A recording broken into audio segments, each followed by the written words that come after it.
Hello, this is Phillip, welcoming you to the 2084th edition of the Enfield Talking Newspaper. Our dateline is the 9th of February 2017, and it's very, very cold tonight, so hopefully you're warmer wherever you are.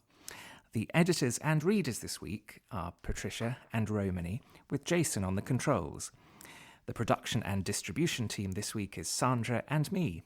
Malcolm and Catherine are on holiday. I don't think they've gone together. Our title music is Country Rock Polka, composed by Pat Prilly, Fernand Bouillon, Harry Breuer, and performed by Jean-Jacques Perry, and is used with his kind permission. The local stories that we read come from our local newspapers, the Enfield Gazette and Advertiser, and the Enfield Independent, and remain their copyright. The events information has been collated by us from other sources. The local news headlines this week include Parents Fight On to Get Justice for Their Son, and Left to Die, Police Hunt Hit-and-Run Driver After Tragedy. And before the news, we have one or two special news items and notices. First of all, the sunrise and sunset times for tomorrow, the 10th of February. Sunrise is at 07:26 hours and sunset at 17:04 hours. And we'd like you to get in touch with us to keep us up to date and tell us all your news. And we've had a lovely letter at the production team last week from Lisa, who says, "I'm writing to say how much I enjoyed the Christmas edition with all the extra poems and stories. I enjoy listening to all the different readers' voices. They're very clear and make the news interesting. I really appreciate all the time you volunteers give to producing such an excellent talking newspaper." And you'll remember that we're thinking about changing our title music this year, and we've asked you for your suggestions. And Lisa says, "My idea for the new music is that it should be quirky and maybe have something of a 40s style to it." That sounds very interesting. So do get in touch to share your news and ideas about our new title music. If you have any comments about the Enfield Talking Newspaper, you can phone Diane de Jersey, who's our listeners' representative. Her number is 020-8805-6578. 020-8805-6578. And now Patricia will read the first item of... Parents fight on to get justice for their son. Bereaved parents who refuse to believe their son took his own life want a murder investigation to be launched. Chandrasen and Maida Chumum of Nelson Road, Enfield, were left heartbroken when son Krishna's body was pulled from the Thames in October 2015, 2 months after he went missing. But a missing persons report was issued in November, and the 17-year-old's body lay in the morgue for 11 weeks before his family were told on Boxing Day. His parents have now launched a complaint with the Independent Police Complaints Commission, the IPCC, claiming they were treated unfairly because of their race. Dad Chandrasen said, "If my son was the son of a high-profile person, would he have been dealt with in this way? I'm on sleeping pills and antidepressants. I don't sleep. It stays with me every day. But we can't stop, or we'll feel like we failed to get justice for our son." Straight-A student Krishna had been upset and angry the night he disappeared on August the 7th, but went off to play football with his friends.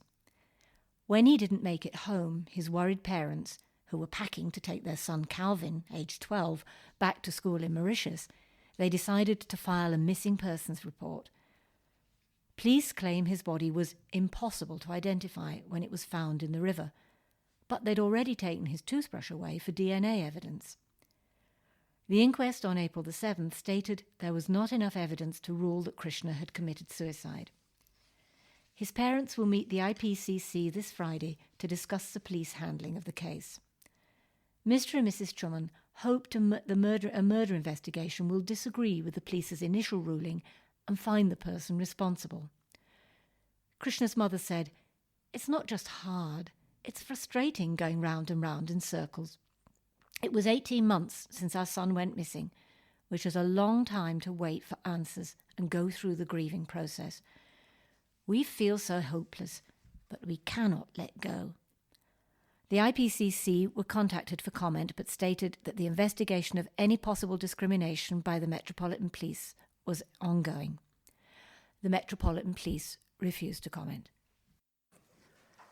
Left to Die. A young woman cyclist killed by a hit-and-run driver in the early hours of Monday had been returning home from a late shift at the warehouse in Edmonton where she worked. Anita Sooks suffered fatal injuries when her bike was crushed by a car at 1:45 a.m. in Bounces Road, Edmonton, near the junction with Exeter Road, close to her home. She died later in hospital. The 30-year-old, originally from Hungary, is believed to have completed a late shift at supermarket giant Lidl's distribution warehouse in Ardra Road, a few streets away. A spokeswoman for Lidl UK yesterday paid tribute to Anita and said, "Our thoughts and condolences are with her family at this tragic time, and we will be in touch with them personally to offer our sympathies." Following the incident, police sealed off Bounces Road between the junctions with Montague Road and St Peter's Road. It was reopened at 3:15 p.m. on Monday. Detectives are hunting for the driver of a small white car who fled from the scene, leaving the victim lying in the road. They believe the car would have been extensively damaged with a broken windscreen and dents to the bonnet. In a statement, police said a 30-year-old cyclist was struck by a car which failed to stop. The woman was taken to an East London hospital where she later died. Next of kin have been informed. A post-mortem examination will be scheduled in due course. Shopkeepers have been asked by officers if they have any CCTV footage of the incident. Elam Askumi, an outreach worker at Bountague N9, a community centre in Bounces Road, located just yards from where the tragedy happened, said that residents had been expressing their sorrow. She said, "We've had a lot of residents coming in here and saying how sad they are. It's really terrible. As a community hub, we'd like to express our condolences to the family." As the news broke, member of Better Streets for Enfield and Enfield Cycling Campaign said they were shocked and saddened to hear of the woman's death. Spokeswoman Claire Rogers said, "The fact that the driver did not stop at the scene makes it all the more appalling. Enfield has one of the highest hit-and-run rates in London. I think Enfield needs to do some soul-searching about this. First, we have a minority of irresponsible drivers who think they own the road and can travel at any speed they like, regardless of other road users. These people need to be brought to justice swiftly and given exemplary prison sentences and a lifelong driving ban. Anyone with information is being urged to call the Witness Appeal Line on 0208 597 4874 or contact police via Twitter at MET, that's METCC, or call Crime Stoppers anonymously on 0800 555 111. And more about risks on the road now. Speeding drivers trapped is the headline. A ton-up driver who roared through Enfield was clocked speeding at 106 miles an hour. The motorist was caught in a clampdown by Enfield police, who netted 25 speeding drivers after officers staked out a stretch of the A10 in the north of the borough. The crackdown was welcomed by social media users who learned about the covert operation and the speeds drivers were travelling in a built-up area after the details were posted by police on their Facebook page. Police and Enfield Council officers are aware that drivers speeding through the borough cause concern to residents and contribute to accidents and injuries. The operations on Friday the 20th of January by officers from the Southbury ward were concentrated on the A10 Great Cambridge Road after speed cameras were removed last year. Police say they processed 25 drivers for speeding, and one was found to be driving at 106 miles an hour. Facebook posters on the Enfield Police Facebook page welcomed the action. John Salmon said, "Thank you. Local residents have been complaining about this for at least 5 years. It's good to know something is finally being done. There are many residents on the Bush Hill Park in Edmonton Street Life Forum who will be pleased to hear this." Jane Telfer said, "Thank you. This resident is very grateful." The noise from speeding and antisocial driving behaviour keeps me awake at night after night. And Cara Bolton posted, "This is great news. I hope more speed checks are done after 10 p.m. when the real speedsters get the run of the road." Borough Police Commander Detective Chief Superintendent Ian Raphael says he's consulting Transport for London to get the speed cameras, which were removed last year, put back in place. Enfield Police said, "We will continue these covert checks to keep our residents safe and prevent accidents by speeding motorists." Arson probe after blaze at primary school. Pupils whose classrooms were wrecked after a firebug torched them at the weekend have relocated to another school as part of emergency arrangements. Year 5 and 6 youngsters at Churchfield Primary School in Latimer Road, Edmonton, moved to Heron Hall Academy in Nightingale Road, following an arson attack early on Sunday morning, which destroyed 7 classrooms and a plant room. Every effort is being made to minimise the disruption and upheaval to pupils studying for SATs tests. The school was closed on Monday, but reopened on Tuesday for nursery reception and Year 1 to 4 children, thanks to the Herculean efforts of school and school staff, as the head teacher Matthew Kleiner-Mann said. He described it as a mindless attack and apologised to parents and children affected by what he called this terrible event. "I share their horror and outrage that a primary school should be targeted in such a destructive way," he said. "We are cooperating fully with the police in order to identify and prosecute the individuals responsible, and I would urge anyone who has any information about this incident to contact the police so that we can catch the people responsible." The blaze broke out soon after 5 a.m. Acting Detective Inspector Adam Rowland of Enfield Police, who is the senior investigating officer, said, "Thankfully no one was hurt during this incident and the school was empty at the time. If this had happened during the week and the school was occupied, there is no doubt that there would have been some serious injuries. If you were in the vicinity of Latimer Road during the early hours of Sunday morning and saw anyone or anything you believe may have been suspicious, I urge you to come forward. Whoever was responsible for this is still at large and must be caught." A spokesman for the London Fire Brigade confirmed that 18 firefighters and officers were called to the blaze in 3 fire engines.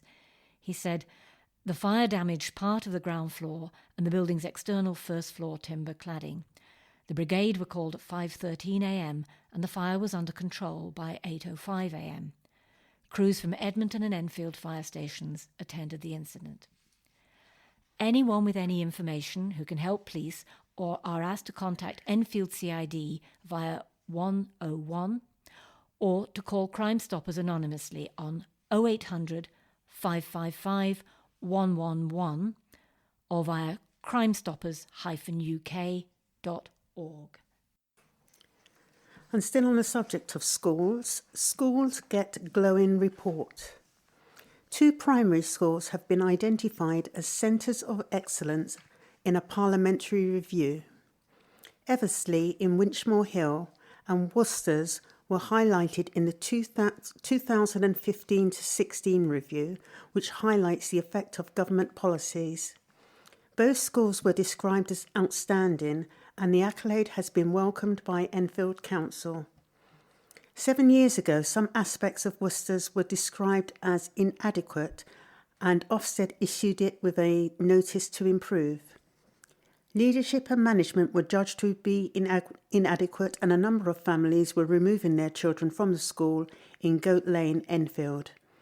3 years later, it won an outstanding rating, and after numbers had slumped, it now has 600 pupils. The review said, "Worcester's is now a popular and oversubscribed school which has seen results consistently rise above the national average over the past 4 years."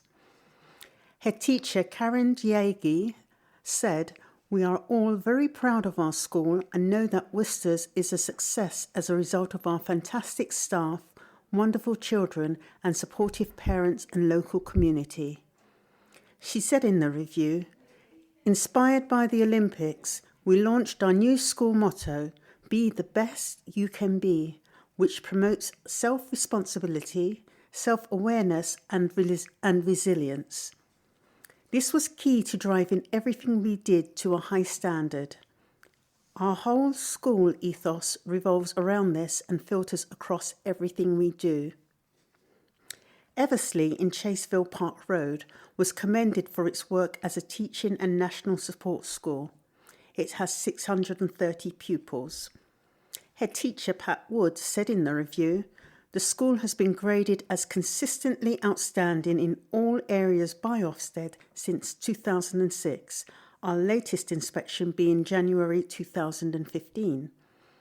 Achieving that outstanding grading, maintaining it and leading the school through many changes and challenges has been and continues to be very exciting and rewarding. However, sustaining an outstanding record also demands constant hard work and a strong drive for continuous improvement." She added, "We are always delighted when visitors comment on the warm, friendly atmosphere that permeates throughout the school and the happiness of the children they encounter."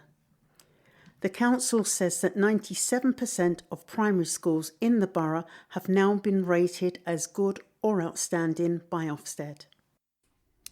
And staying with schools now, but perhaps the other side of the borough, I think. Playing it by the book is the headline. It's ready, steady, read for 5 schools who've set themselves the ambitious target of reading aloud for 30,000 hours over the next 6 months. The handful of schools that together form the Cuckoo Hall Academy's Trust have signed up for the Read Aloud 2017 initiative to encourage children and their parents to read out loud for at least 15 minutes every day and help foster a lifelong love of books. The challenge was launched by Enfield Council's Cabinet Member for Education, Ifa Orhan, and the Chief Education Officer, Jenny Tosh, at Woodpecker Hall Primary Academy in Nightingale Road, Edmonton, on Monday. The children will record the minutes they read each night in a 30,000 challenge diary. The schools will compete against each other in what's believed to be one of the biggest reading challenges ever set. Councillor Orhan said, "This is a brilliant initiative. Reading is so important.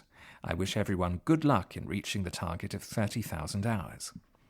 The head teacher of Woodpecker Hall, David Penkett, said, "Reading aloud helps to build motivation, curiosity and memory."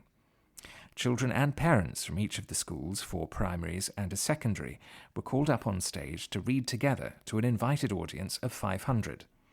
The books included The Twits by Roald Dahl, Oliver Twist by Charles Dickens, Alexander the Great by John Bingham, and A Bear Called Paddington by Michael Bond. The other schools taking part are Kingfisher Hall Primary Academy in Ponders End, Enfield Heights Academy in Enfield Highway, Cuckoo Hall Academy in Edmonton, and Heron Hall Academy in Edmonton. And staying again with the education theme, moving up to further education, there's a story about a public consultation over a proposed merger of 2 colleges. The ambitious merger of 2 colleges has gone to public consultation as plans move ahead.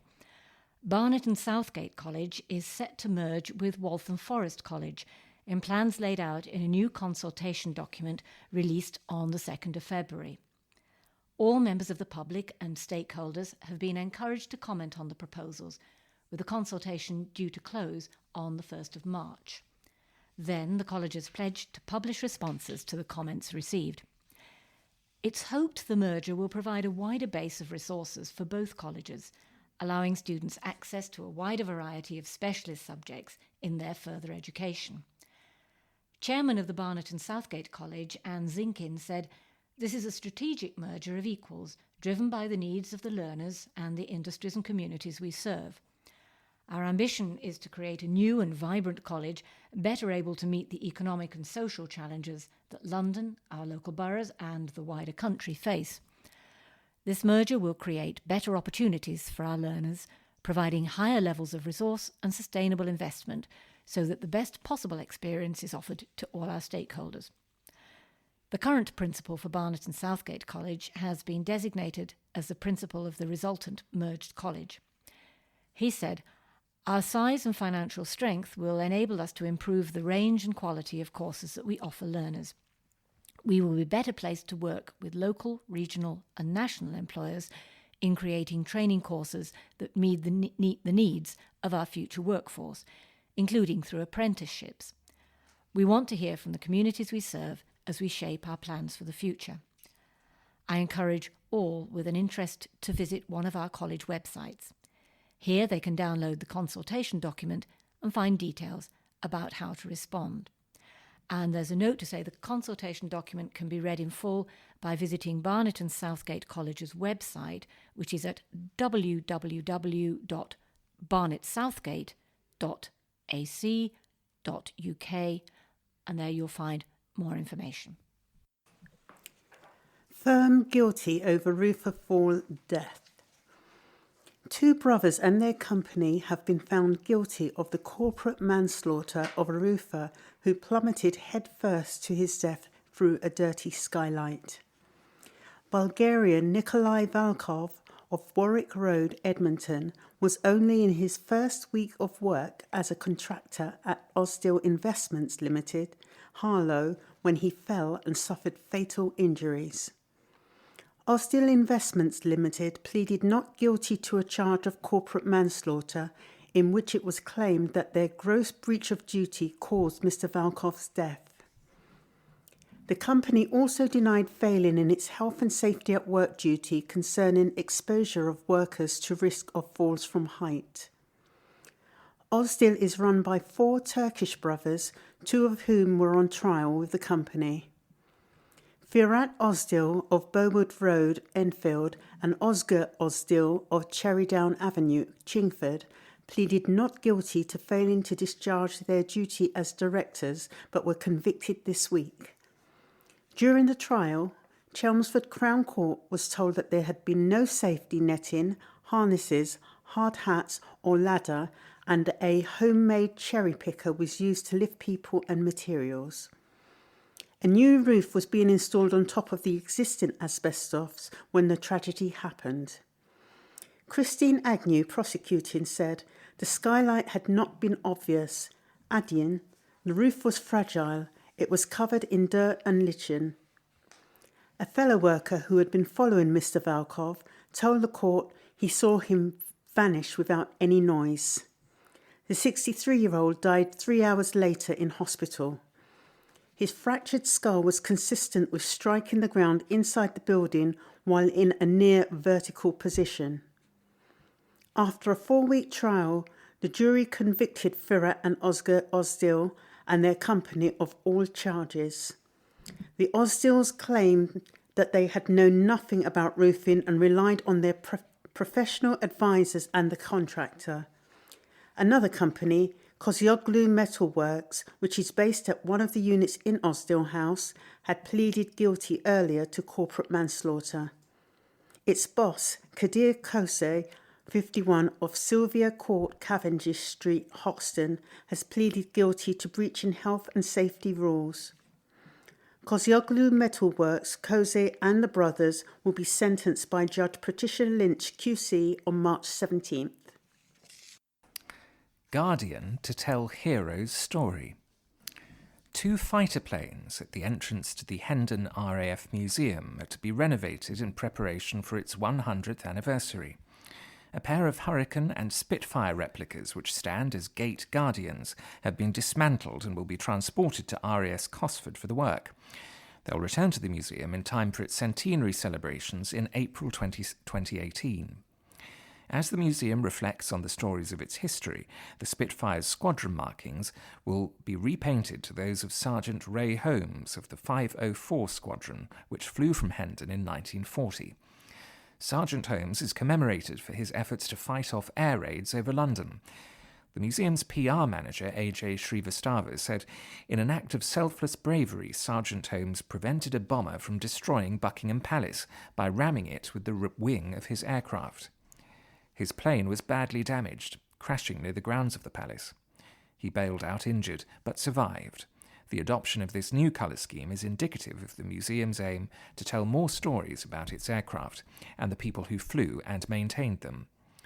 In 2004, parts of Sergeant Holmes's plane were excavated and can be viewed in the museum. And another story with a wartime link. It's about the former Marine Bob, honoured by France 73 years after D-Day.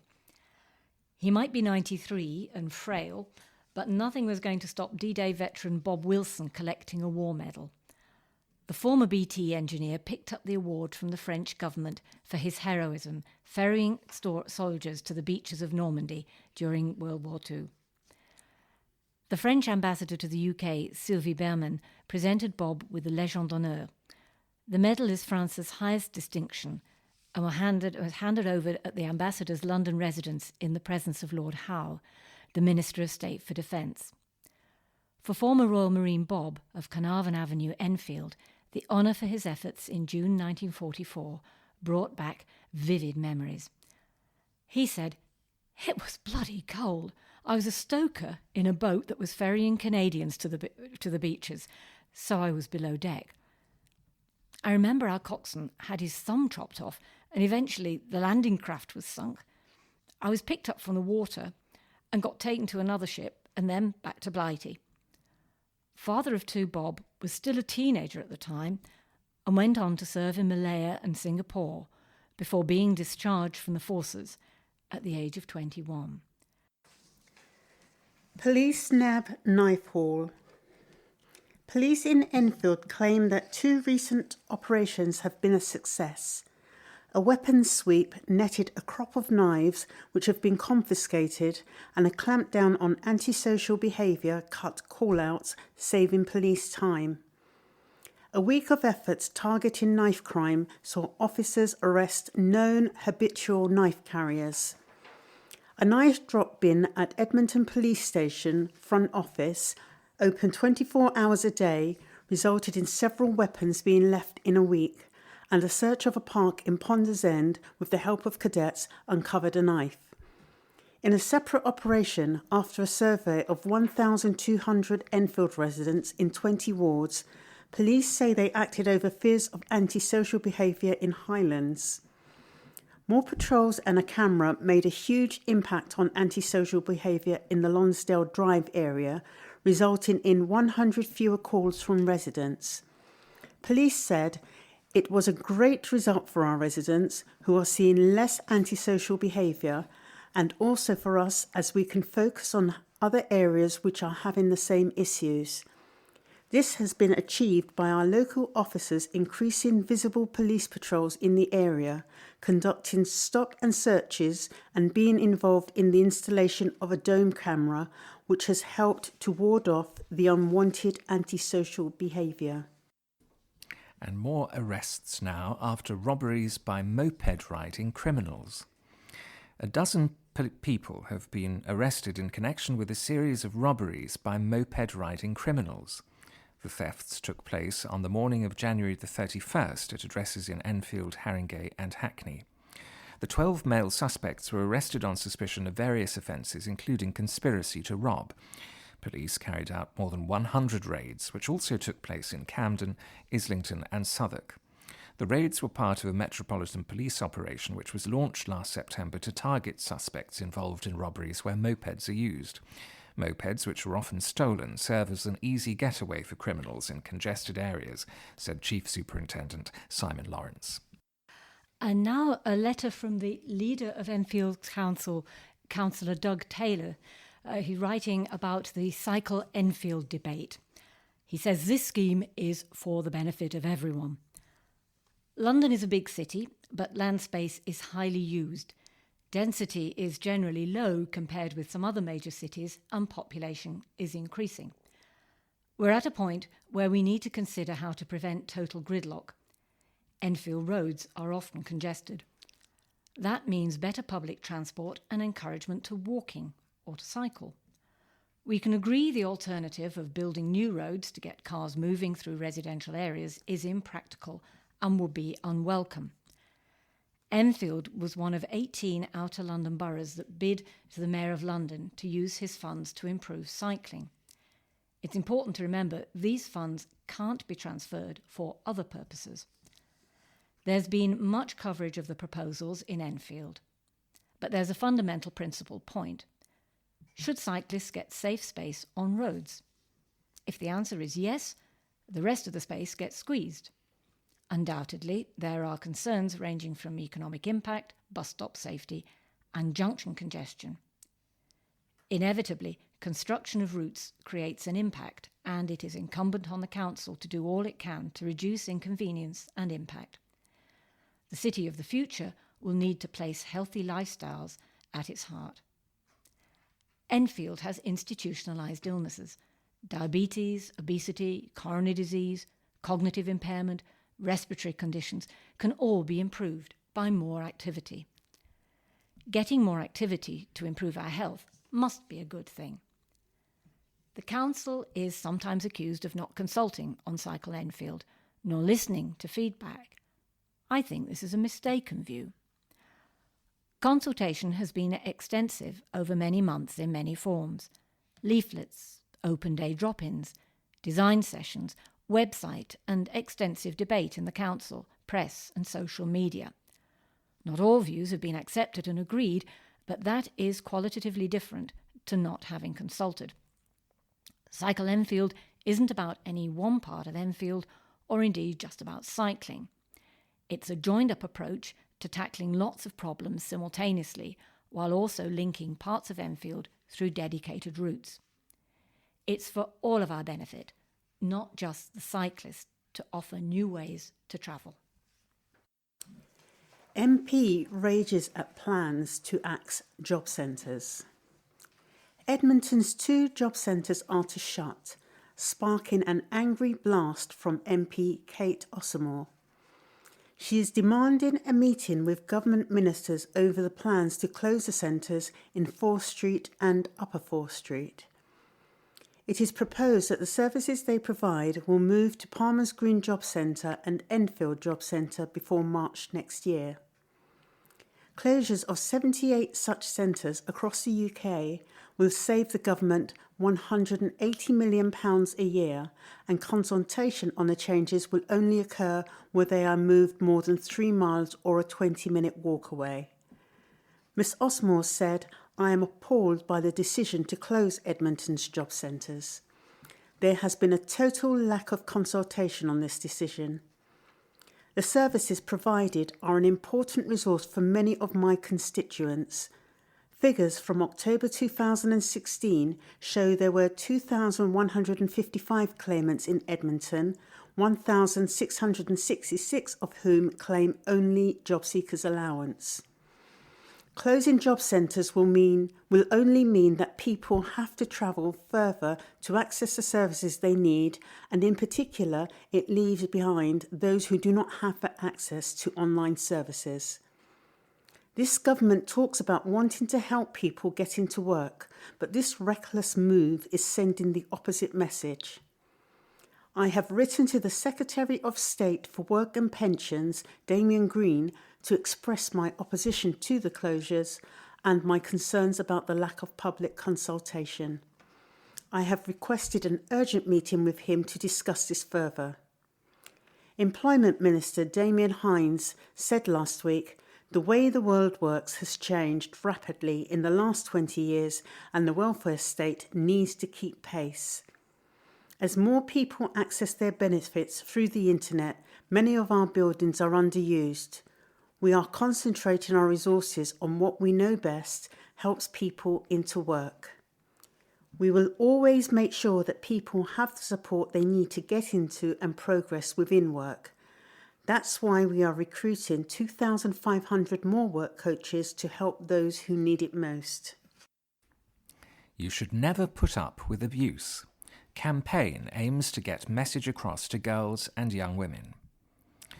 Girls and young women are being urged to stand up to sexual exploitation as part of a Valentine's Day campaign.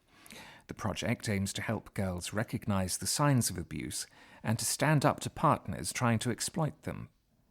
The campaign, called He Doesn't Love You If, was launched by Enfield Council last week at St Anne's Catholic High School for Girls in Oakthorpe Road, Palmer's Green. Campaigners say that abuse can include requests including sharing intimate photos on social media or being coerced into performing sexual acts with a partner's friends and associates.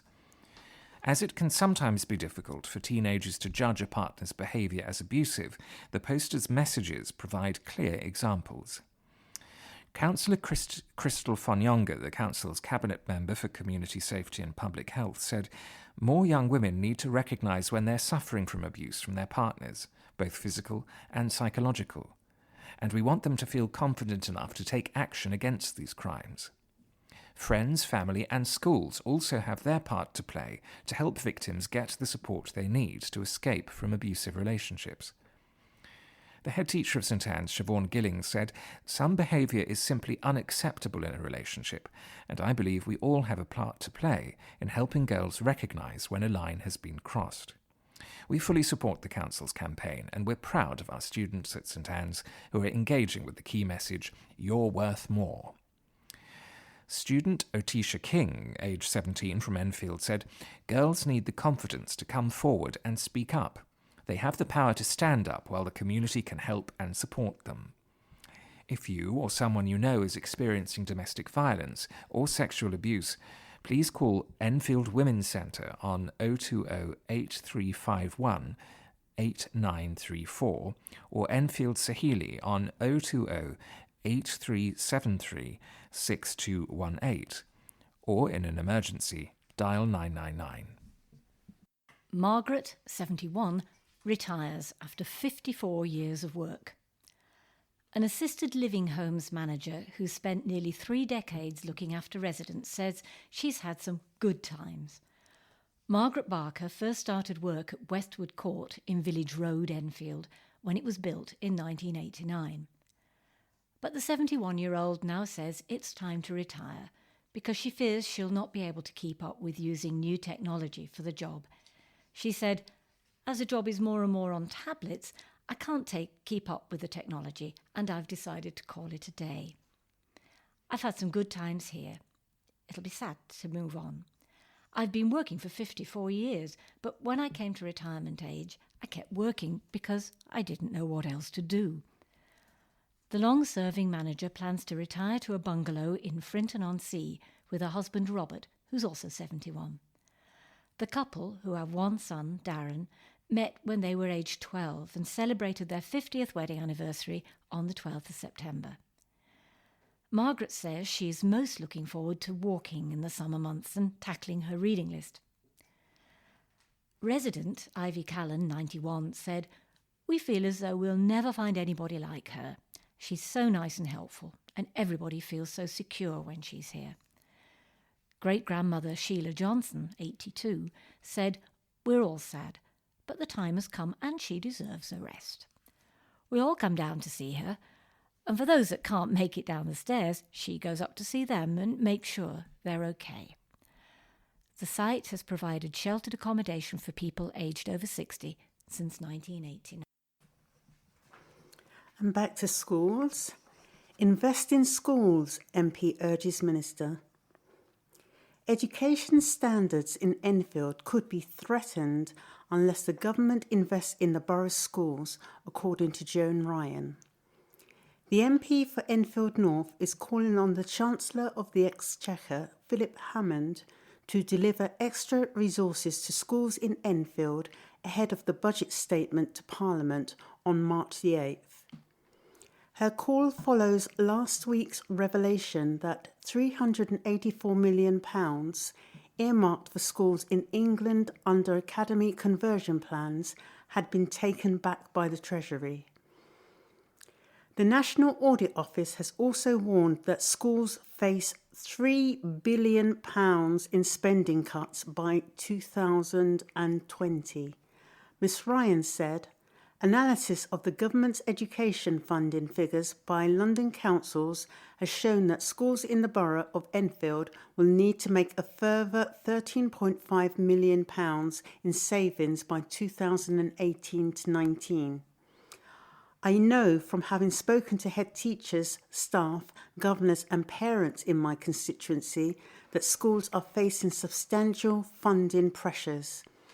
They are doing a great job in very difficult circumstances, but cutting their budgets to the bone is unsustainable.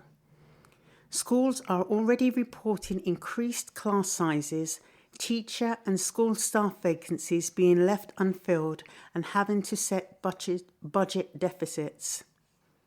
Without additional resources, this already desperate funding situation in schools will only get worse and education standards could be threatened. I'm calling on the government to invest in education and protect funding for children and young people in Enfield. Ministers are planning to introduce a new national funding formula for schools, which would result in 70% of London schools receiving less money from 2018 to 19. These cutbacks come on top of the funding shortfall identified by the National Audit Office report on the financial sustainability of schools published in December last year. The Department for Education has argued that the new formula will provide a much fairer basis for allocating funds to schools and will give head teachers more certainty over future budgets and long-term planning. The talk of the town. A teenager has scooped a top award for her speaking skills. Lucy Cox-Dodgson from the Winchmore School won the regional final of the Jack Petchey Speak Out Challenge, held at St Ignatius College in Turkey Street, Enfield. Lucy, aged 14, impressed the judges with her winning speech, Boxes, fighting off stiff competition from 18 other speakers from schools in the Enfield area. "It was exhilarating," she said. "I've never done anything like it. It was all worth it." Lucy won a £100 gift certificate for coming first and a chance to go through to the grand final, which is due to take place in London in July. Enfield's Chief Education Officer Jenny Tosh presented the awards and said, "It was a wonderful event with amazing speakers. The standard goes up every time." 800 students aged 14 and 15 took part in the competition, which is run by the Jack Petchey Foundation, which aims to help young people aged 11 to 25. Second place in the contest went to Emmett Carey Fennessy, aged 14, from St Ignatius College, with his speech, "This is not a speech." And third place went to Khalid Omar, aged 15, from the Latimer School in Hazelbury Road, Edmonton, with a speech entitled "Write Your Own Headline." The challenge, now in its 11th year, sees students compete for nearly £6,000 worth of prizes in the final. And now, 40 Hall needs your help for rooms with a new view. A historic house is sprucing up its displays and wants your help to transform exhibitions. 40 Hall in 40 Hill, Enfield, is revamping 6 rooms to give a stronger flavour of what life was like in the past. So, for example, one room will depict what a worker in 1650, which is shortly after the hall was built, might have experienced, while another will portray an early 19th century version of life on the site. But it needs props. They don't need to be original, but items that can evoke the eras it is depicting. 40 Hall manager Hatis Abdullah said, "We have identified people who lived in the hall over the years. We're telling their stories and showing the kind of lives that they had. For example, Evelyn, a 15-year-old scullery maid in the 1890s. We want to tell the story of her life. Another would be Vickery, a servant from 1646, who would have lived here at the time of the original owner, Sir Nicholas Rainton. We would like things such as period costumes and other props, an old Bible, for instance. We want to start putting things in April, and we'll be upgrading the exhibitions as people donate things. Grandfather clocks, tea sets, paintings and candlesticks are among other items being sought, and a fuller list of contributions wanted is on the 40 Hall's website. The items will be kept for 2 years and then returned." Teen bigot jailed after racist attack. A teenager who yelled references to Adolf Hitler while hurling balloon canisters at a Jewish man has been jailed. Patrick Joseph Delaney of Coggersball Road, Braintree, launched his attack on the 31-year-old in Tottenham Hale Retail Park. The 19-year-old, who was jailed for 6 months at Wood Green Crown Court on Thursday, shouted anti-Semitic abuse while throwing a number of objects at him. 3 other people also reported being subject to similar abuse at around 7:30 p.m. on January the 6th, and one of the victims called the police and gave them Delaney's number plate. Delaney, as well as 2 other men who were later released, was charged after being caught by police. DC Warren Ingray of Haringey CID said, "This was a disgusting, unprovoked verbal attack on members of the public who were targeted because of their religious beliefs and the way they looked." Enter the dragon lizard. Visitors will meet Flapjack the bearded dragon lizard at Lee Valley Park Farm's 40th birthday celebrations at the weekend. A host of activities has been lined up, including a 1970s-themed disco, with other guests including resident rabbits Gizmo, Lucky and Honey, as well as Beatrice the goat and donkey siblings Lucy and Lupin. Activity-packed games will include a farmyard trail, a ride on Tex the tractor to a working dairy farm, and a fun fact session to learn about the variety of animals at the farm in Stubbins Hall Lane, Waltham Abbey. Mosque opens its doors to all different cultures. People from all different faiths, cultures and religions visited mosques as part of a Visit My Mosque Day. Whiteman Road Mosque in Haringey opened its doors as part of the National Day last Sunday, the 5th of February. London Assembly member Joanne McCartney visited the centre to see the work it does in the community. She also met the children who take extra English and maths lessons at the mosque. She said, like other places of worship, mosques form an important part of our community and do vital charitable as well as interfaith work. Events such as Visit My Mosque are a great way to showcase this. London is the most vibrant and diverse city on the planet.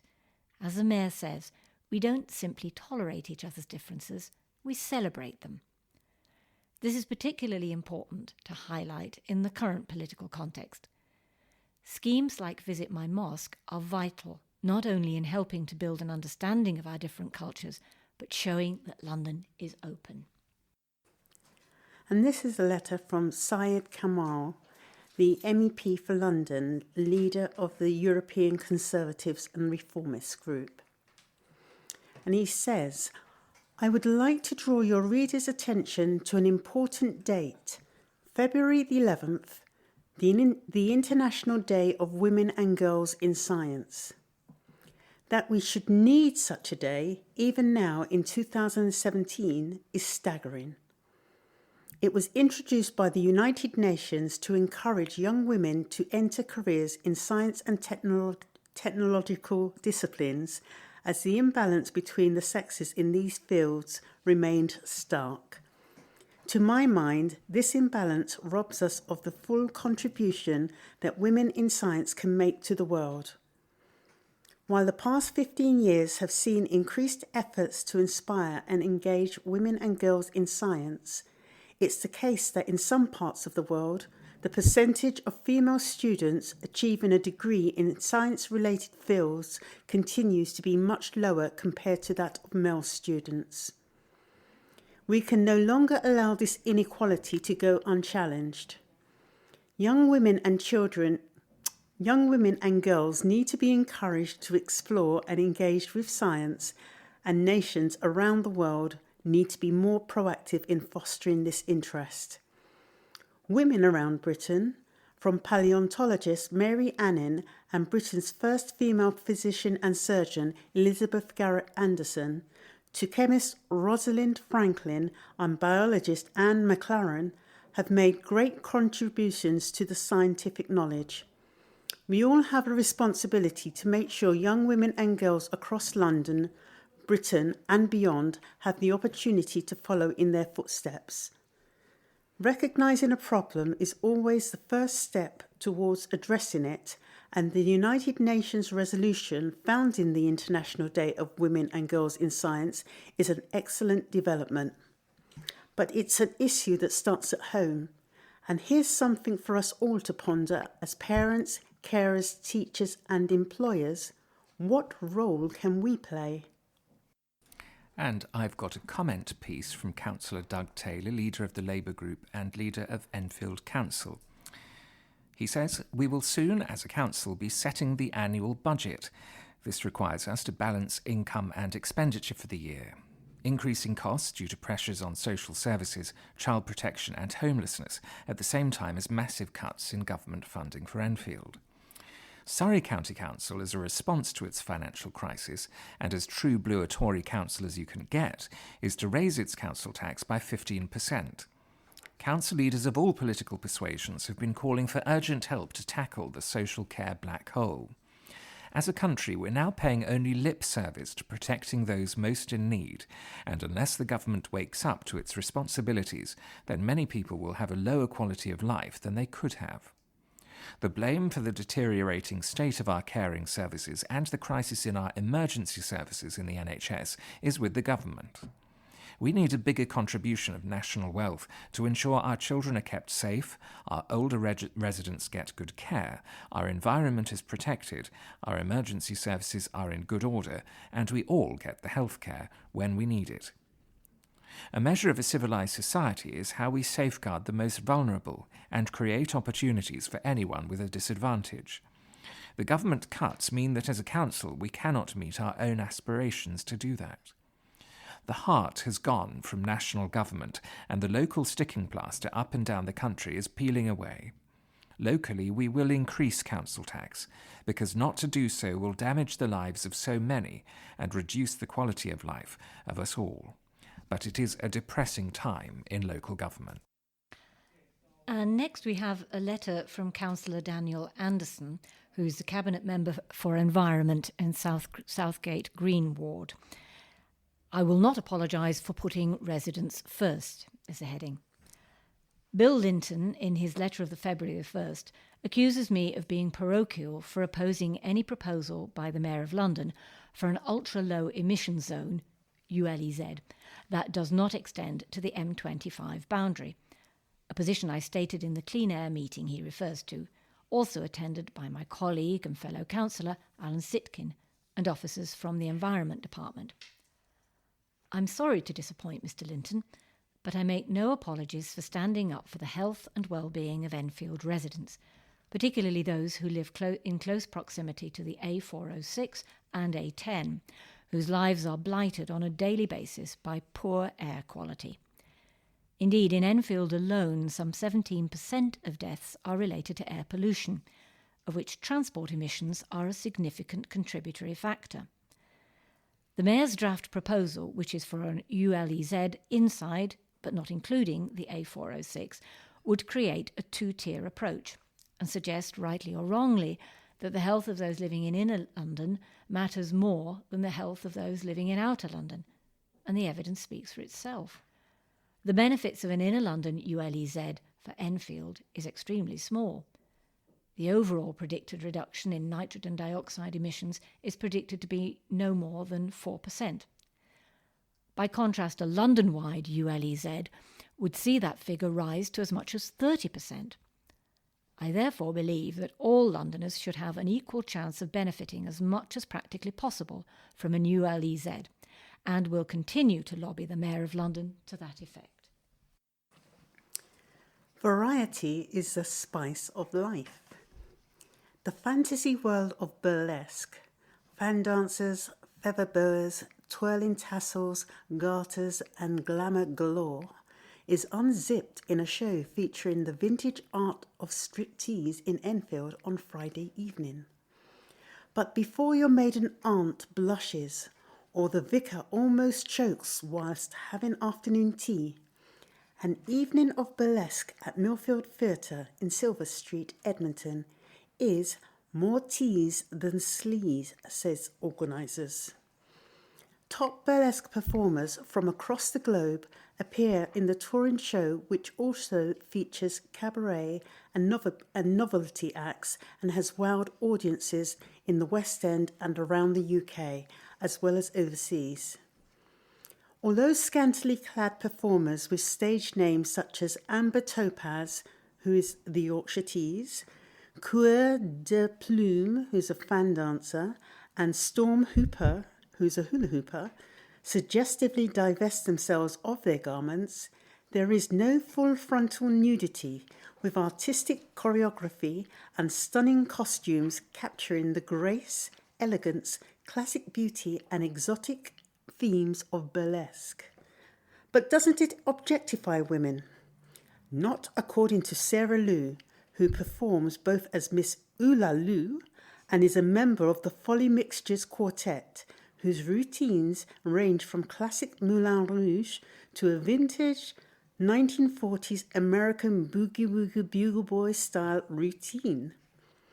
There is a misconception that burlesque is risque and racy, but it is more about saucy, titillating fun, says Sarah, 33, who has appeared in West End musical and lives in Hendon. As a woman, it is incredibly liberating and empowering to stand on stage feeling sexy and confident about yourself. It's about teasing the audience. I call it wiggle with a giggle, and that's what it is. Vivacious fun, tastefully done. Almost 80% of our audience are female, either women on a night out or hen parties, and the feedback we get is tremendous.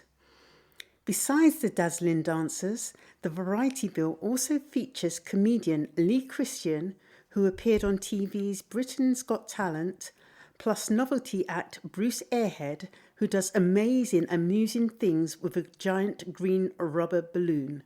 The show is strictly over 18s only. And now something for more appropriate for a younger audience, half-term free workshops. Parents in Enfield are being given the opportunity to take their children to a series of fun, free workshops focused on all things fishy and scaled at Pets at Home, where visitors can get up close and personal with some scaly species, as well as learn fun facts about how to care for fish and reptiles. The workshops will run as part of the My Pet Pals activity club during this half-term school holiday. And the event runs from next Friday, that's the 17th of February, to next Sunday, the 19th of February. To book your place, visit the website Pets at Home, that's all one word, petsathome.com/workshops. Digging the Dino Facts. This is a story giving information about an upcoming interactive show called So You Think You Know About Dinosaurs, which is coming to the Royal Geographical Society at the beginning of next month. What comes to mind when you picture a dinosaur? Something monstrously big, of course, and probably green or brown with scaly skin. Well, you'd be wrong on all counts other than monstrously big. As it turns out, they were feathered, bright coloured, and didn't roar but made a cooing sound.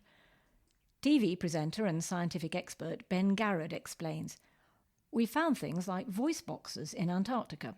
We found fossilised feathers and even imprints of dinosaurs where you can see feathers around them. They're tiny structures that sit differently according to colour, and they're so well preserved that we can see from living birds that this way is blue and that way is orange. So with a high degree of certainty, we can say that this one was black, and we know that there were a lot of ginger dinosaurs. Incredibly, even the frightful T-Rex was adorned in bright feathers and had a deep pigeon-like coo. And yet another shock, the head and tail were the same level, and it walked horizontally along the ground."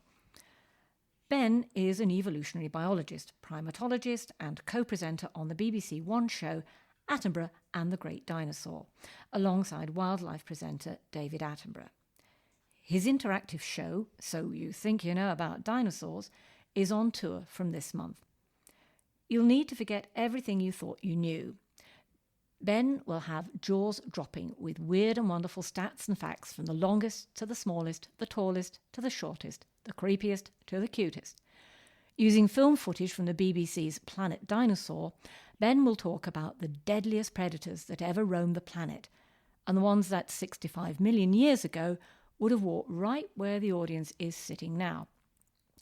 Ben studied animal behaviour at Anglia Ruskin University in Cambridge, and then went on to do an MSc in wild animal biology with the Royal Veterinary College London and the Zoological Society of London. Asked why we're so intrinsically interested in prehistoric creatures, Ben said, "I still don't know the answer. We have this idea that we're all scared of monsters in the dark or ones that live in the wardrobe. I think, weirdly, dinosaurs give that a little bit of credibility because it's a fear we love to play with.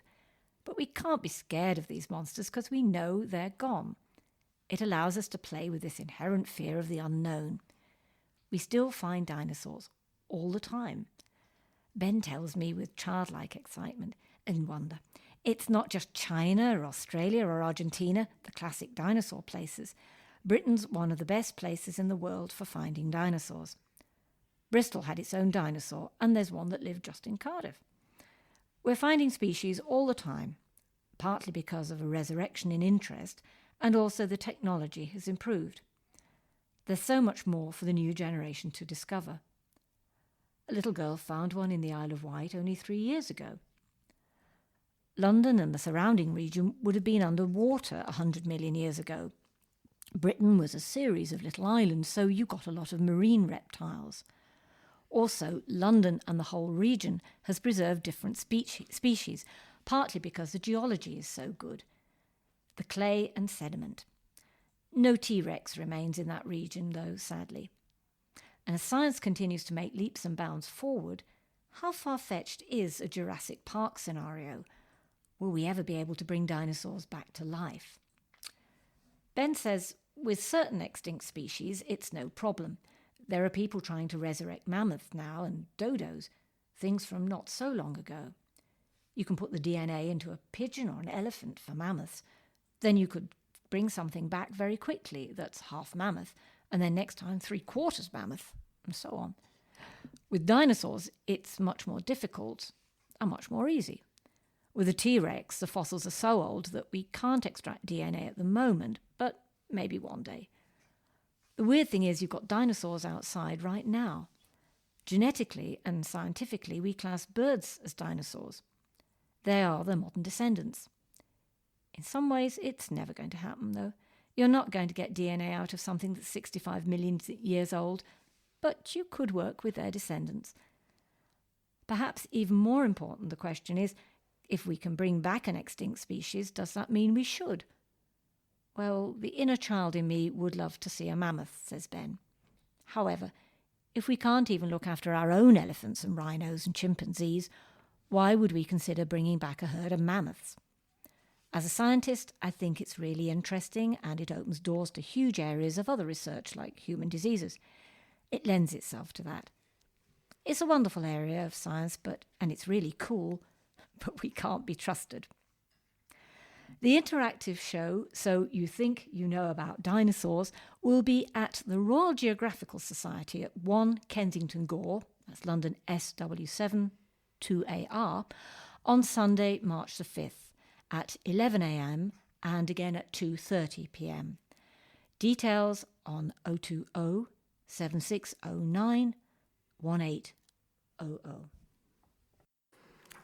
Honour for head teacher. A popular and inspirational head teacher has been awarded an OBE for her services to education. Martha Rollins, head teacher at Raynham Primary School and Children's Centre in Raynham Avenue, Edmonton, will visit Buckingham Palace later this month to receive the honour from Her Majesty the Queen. It is a double celebration as Martha has also recently received a special Golden Jubilee Award from the Barbados government recognising her as an outstanding member of the Barbadian community.